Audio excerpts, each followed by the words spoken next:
Здравствуйте, мои юные друзья! Я очень рада вновь встретиться с вами. Начнем урок. С вами я, учитель школы-лицея Жетыген Джунусова Замира Шакировна. Неповторимо, словно мир, прекрасна, празднично чиста. Она художников кумир, она поэтов высота. Она божественный нектар и голос, льющийся с небес. Она чудесный Божий дар, она богиня, чудо из чудес. Ребята, о ком это стихотворение?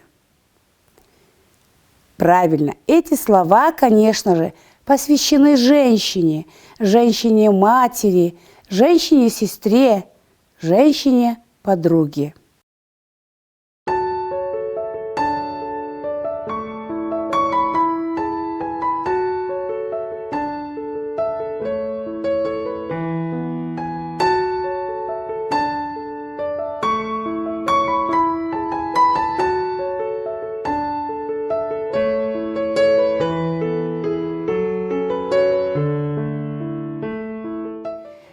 Сегодняшний наш урок, как вы уже догадались, на тему уважения к женщинам.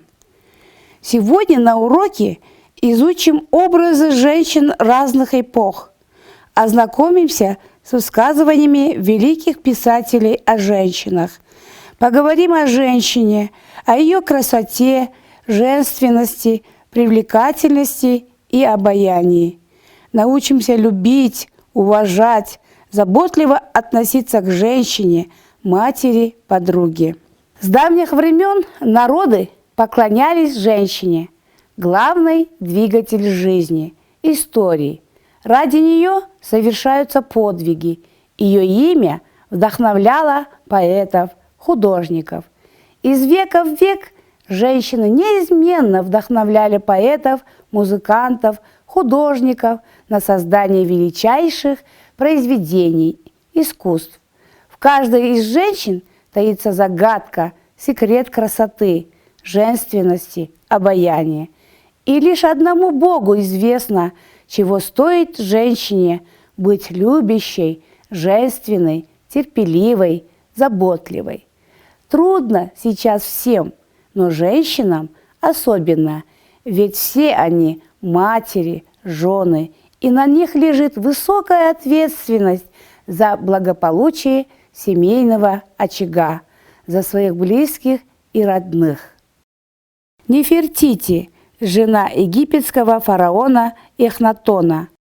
В изображениях Нефертити подчеркивается милосердие и благость, мягкая красота и открытость души к миру эмоций. Клеопатра. Последняя египетская царица была обаятельна, обладала мелодичным голосом, умела обворожить любого мужчину, знала несколько языков, была остроумна и образована.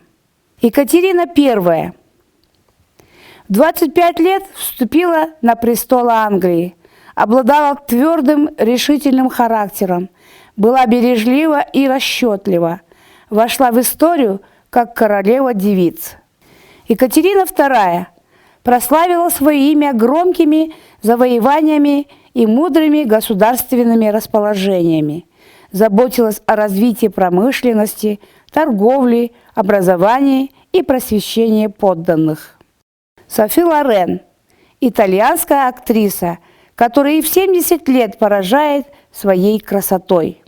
Имена Клеопатры и Кармен, царица Тамара и Нефертити, Мона Лиза, Мария Стюарт, Татьяна Ларина, Анна Керн, что заставляет сердца биться чаще при звуках этих имен. Какая тайна помогает женщинам волновать, пленять, сводить с ума столько поколений мужчин? И, наконец, какой же должна быть современная женщина, чтобы стать неотразимой, любимой и единственной? Давайте обратим внимание на высказывания знаменитых людей о женщине. Царство женщины – это царство нежности, тонкости и терпимости. Жан-Жак Руссо. Уважать женщину – это долг, которому каждый честный человек должен повиноваться с рождения. Лопе де Вега.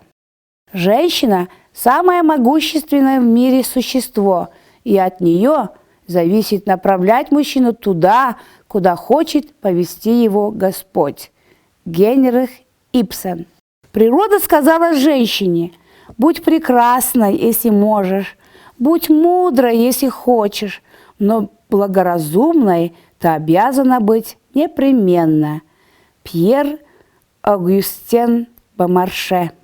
Среди миров мерцания светил одной звезды я повторяю имя, не потому, что я ее любил, а потому, что я томлюсь с другими. И если мне сомнение тяжело, я у нее одно ищу ответа, не потому, что от нее светло, а потому, что с ней не надо света. Женщина прекрасная, женщина легендарная, женщина великая, женщина богиня, женщина самое прекрасное и самое загадочное создание во Вселенной. Без женщины мир бы был намного скучнее. Великие женщины, чей вклад в развитие и процветание ничуть не меньше. Но как мало написано о них книг, как мало воздвигают им памятники, как мало снимают фильмов. Первая в мире женщина-космонавт Валентина Терешкова. В 1963 году, 16 июня, на космическом корабле «Восток-6» совершила полет первая в мире женщина-космонавт Валентина Владимировна Терешкова. Валентина Терешкова родилась 6 марта 1937 года в Ярославской области в семье крестьян-колхозников. С 17 лет работала ткачихой, а позже увлеклась парашютным спортом. Свой космический полет, первый в мире полет женщины-космонавта, Валентина Терешкова совершила 16 июня 1963 года.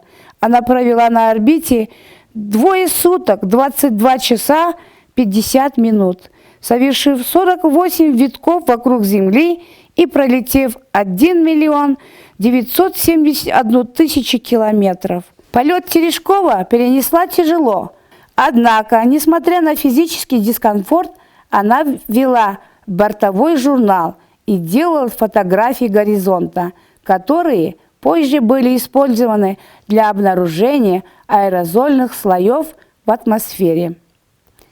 В 2000 году влиятельная британская организация «Ежегодная ассамблея женщин», добившихся наибольшего успеха, присудила Валентине Терешковой титул «Величайшая женщина XX века». Алла Борисовна Пугачева, примадонна российской эстрады, народная артистка СССР, исполнительница более чем 500 песен на 8 языках мира, актриса, ведущая и музыкальный продюсер. Пугачевой было присвоено звание народной артистки СССР. Она стала одной из последних творческих деятелей, удостоенных этого титула. Балерина Анастасия Волочкова. Духовно возвышенное лицо, изумительно по грации шея, элегантная осанка, эстетика одеяния и волнительная прекрасная речь. Таков имидж истинно русской женщины. Любое соприкосновение с такой обаятельной женщиной – радость общения. И все-таки великие женщины остались в памяти человечества, и это просто прекрасно. Ведь у этих величайших женщин есть чему поучиться. Может, и мы тоже сможем стать когда-нибудь столь же великими и прекрасными. В смене веков и поколений женщина всегда оставалась бессменным Вселенная, Земля, Родина, Мать. С давних времен народы поклонялись женщине, главный двигатель жизни истории. Не обижайте матерей, на матерей не обижайтесь. Марина Цветаева. Дорогие девушки и женщины, оставайтесь всегда неповторимыми, желанными и чуть чуть таинственными. Улыбайтесь этому миру, и пусть мир в ответ всегда улыбнется вам. Мы узнаем об образах женщин разных эпох. Очарованный с давних пор, поклоняюсь тебе неспроста, на коленях стою перед тобой. О, женская красота! Мы с вами говорим о женщине, о ее красоте, женственности. Действительно, самой природой на женщин возложено передавать по наследству совершенство физических форм и благородство пластики. Почти во все времена страстный культ женщин был источником поэтического и художественного вдохновения. Женская красота, которую не щадило время. Испокон веков образ женщины, ее очарование, загадочность, прелесть и самопожертвование были предметом восхищения и преклонения. С любви и уважения к женщине начинается человек, ведь не зря дана ей природой и необъяснимая разумом сила, и огромное обаяние, и возможность дарить на земле небесное блаженство. Стремиться быть привлекательной в крови у женщин. Другое дело, что порой ей не до этого, бытовые проблемы, загруженность работой. Чтобы быть красивой, надо родиться таковой. Женщина, благодаря воображению, эстетическому воспитанию, общей культуре, создает свое особое царство, свой исключительный мир, являясь своеобразным творцом самой себя. Немногие способны устоять перед женским очарованием. Природа подарила женщине таинственные ключи очарования и естественную потребность быта привлекательной. Но не только физическая красота делает ее красивой и привлекательной. Гармония тела с духовной красотой рождают истинную женскую красоту. История кыргызского народа – это история вечной борьбы за свою независимость. И всегда женщины являлись вдохновителями этой борьбы, воплощениями чистоты и преданности, справедливости и милосердия. Женщины Кыргызстана, которые трудились ради процветания своей страны. Курманджан Датка, алайская царица, дважды удостоилась почетного титула Датка, что в переводе на русский означает «генерал». Уже в юности проявлялся ее сильный и непреклонный характер. Когда ее выдали замуж, она пошла против народных традиций и вернулась в родительскую юрту, так как муж ей не понравился. Но вскоре она стала женой феодала Алымбека Датки, который пришелся ей по душе. Став женой правителя алайских кыргызов, молодая девушка не только родила ему 5 детей, но и всячески помогала в управлении народом. Бухарский хан Музаффар признал ее влияние, а позже и правитель Каканда Худаяр-хан. Российский генерал Скоблев также подтвердил ее статус Датка и проникнулся к ней огромным уважением. Таттубүбү Турсунбаева. Актриса родилась 12 июля 1944 года в селе Чаек Джумгальского района в семье крестьян. Ее первой большой экранной ролью стала роль Акмёр в телевизионном фильме «Акмёр», режиссером которого стал Мелис Убукеев. Она потребовала от актрисы полного растворения в образе, большого эмоционального напряжения. Кинокартина «Акмёр», благодаря участию в ней Таттубүбү, стала ярким явлением в национальном киноискусстве. А в 1971 году режиссер Толомуш Акеев пригласил Таттубүбү на роль Уркии. Фильм основан на реальных событиях. Все ведущие роли в репертуаре Кыргызского государственного академического театра принадлежали Таттубүбү. Это и мировая, и советская классика, современная советская и кыргызская драматургия. Бибисара Бишеналиева, первая балерина Кыргызстана и народная артистка СССР, появилась на свет 17 мая 1926 года в селе Воронцовка. Будучи 10-летней девочкой, вместе с группой кыргызских ребят уехала в Ленинградское хореографическое училище. Балерина Ваганова стала для нее образцом для подражания и руководителем.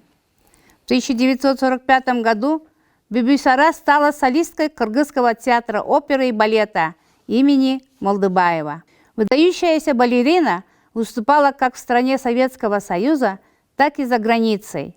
В 1949 году начала преподавательскую деятельность во Фрунзенском музыкально-хореографическом училище имени Куренкеева. Джаныш Кулмамбетов написал пьесу «Чингиз и Бибисара», вдохновившись историей любви Чингиза Айтматова и Бибисайры. Зууракан Кайназарова. Сельская труженица и образцовая мать. Родилась 18 июня 1902 года в долине Джиламыш Соколуцкого района Чуйской области в бедной семье. Ее трудовая деятельность началась в 1929 году в сельхозартеле. Уже в 1934 году она возглавляла звено светловичниц колхоза «Дружба», добившись рекордно высоких урожаев сахарной свеклы. В одно время Зууракан Кайназарова получала по 971 центнера с 1 гектара. Это стало настоящим рекордом, ведь в те годы в среднем по республике с гектара получали 400 центнеров. В период Великой Отечественной войны невероятно трудолюбивая женщина помогала другим трудящимся Кыргызстана обеспечивать фронтовиков продовольствием. Кроме того, Кайназарова дала приют большому количеству детей-сирот разных национальностей. Уркия Салиева. Политический деятель и образ за свободу, появилась на свет в Мерки Муркут, Нокатского района в крестьянской семье. Сильная по характеру женщина изо всех сил отстаивала права женщин и интересы бедных, активно призывала к единству и труду. В 1928 году наперекор обычаям юную девушку избирают председателем сельского совета Мерки Муркут. Спустя год 19-летняя Уркия организует колхоз «Кызыл Аскер». За активное участие в жизни общества Салиева становится членом Центрального исполнительного комитета Кыргызской автономной республики. Но в возрасте 24 лет она трагически погибает вместе со своим мужем от рук врагов советской власти. По инициативе крестьян колхозу дают имя Салиевой в память о ней. Сабира Гумишалиева. Народная артистка Кыргызской ССР. Родилась 19 марта 1917 года в селе Токолдош. Окончила Фрунзенский педагогический техникум. Сначала работала учительницей в начальной школе, а в 1934 году стала актрисой Кыргызского драматического театра. Актриса являлась одним из основоположников театрального искусства. С 1966 года начала сниматься в кино. На ее счету было 100 сыгранных ролей. Вместе с супругом, народным артистом СССР Муратбеком Рысколовым воспитала 4 детей. Динара Асанова. Актриса и режиссер кино, родилась 24 октября 1942 года в городе Фрунзе. Окончив школу, девушка стала работать помощником режиссера в студии «Кыргызфильм». Кроме этого, снялась в следующих кинокартинах «Девушка из Тянь-Шаня», «У каждого своя дорога». В 1968 году окончила режиссерский факультет в ГИКа. Уже в 1973 году Динара стала режиссером в Ленфильме. Художественный фильм «Не болит голова у дятла», снятый ею, вызвал интерес аудитории и критиков.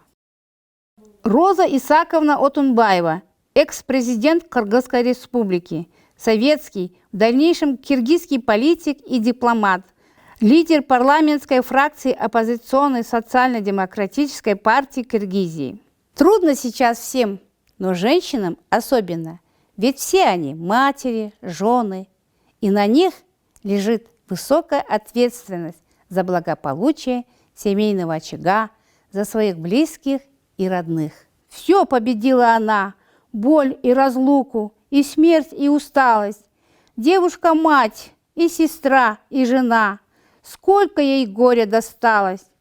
Пусть продолжается праздник весны, и ничего ей не нужно на свете, только бы не было в мире войны, только счастливы были бы дети. Образ женщины, чье имя мать, чье имя любовь, чье предначертание дарит жизнь, отраду, мечту. Давайте уважать и беречь матерей, сестер, подруг и любимых, и всех-всех женщин. И сколько бы прозаичной ни была бы наша жизнь, пусть всегда существует некая высокая тайна, которая возвышает и облагораживает женщин. Мы кланяемся всем женщинам, матерям, сестрам, подругам за вашу беззаветную любовь, доброту, за ваши руки, которые творят на земле добро и справедливость, украшают жизнь, наполняют ее смыслом, делают счастливой. Дарите женщинам цветы за их тепло, очарование. Дарите женщинам цветы и чаще им целуйте руки. Дарите женщинам цветы при встрече, даже при разлуке. Дарите женщинам цветы, их чувства бережно храните. Дарите женщинам цветы, с любовью, с нежностью дарите. На этом, ребята, наш урок окончен. Спасибо за внимание. До новых встреч!